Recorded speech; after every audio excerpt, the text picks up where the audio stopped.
We are saying to all the women today, please develop your people. Without developing those people, you are always going to have issues. Yeah. Okay, so at Impala, what I've realized for the past 2 to 3 years is we are hiring women, young and educated. And personal view is because the boardroom has always been filled with old, white, experienced males. So I think it's part of transforming Impala and doing it the Impala way. Wow. Let's give a round of applause to that. Excellent. Thank you. So it's very important to just sum up to say, please, whenever you get to these kind of things, make sure your toolbox is loaded. Once you load it, you need to make sure that you have the right ammunition also. Assessments is just one of them, but there are many other reviews, talent, references. I know people say they take time, we don't have the time, but do a reference check. I've always given the prospect employers my boss's number. Phone them, find out who I am.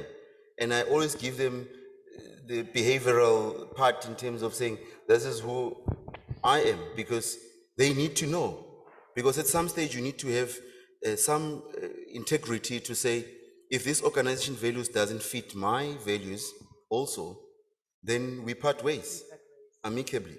And you don't feel very bad about it because they've lost the plot in terms of what you believe in.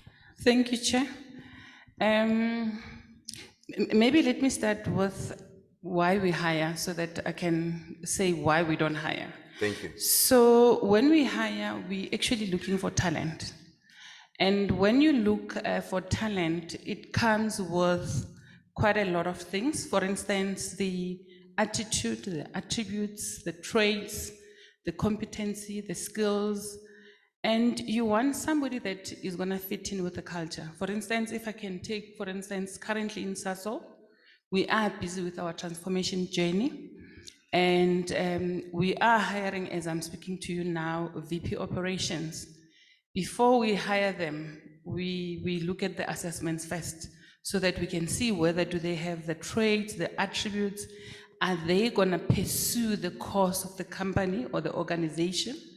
And we don't hire if we feel that we are setting you to fail, because then what's the use of appointing you? Maybe in a few months, then we must start maybe finding a way to remove you or maybe to dismiss you or whatever. So we don't hire if we feel that you won't fit within the organizational culture and you don't have the traits that will pursue the agenda that the organization is pursuing.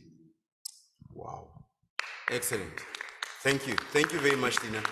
Because that's very key to understand that sometimes we want to hire someone because the operations manager is going to also hire my niece or some relative. So it's now a deal-making process. People, talent is not about making deals. It's nothing to do with politics. It's about the inherent ability of the individual to be able to make a difference in your organization and for themselves also to grow. So it's all about the individual. That is what is important. So your strategies need to work around your own people. And sometimes 3 to 4 years, your strategy will change in terms of what was the approach. It can't stay the same, but you need to make sure that those reviews are done and you are able to get it right. Because if you do, you will succeed and make your organization more competitive, and you will also achieve your goals.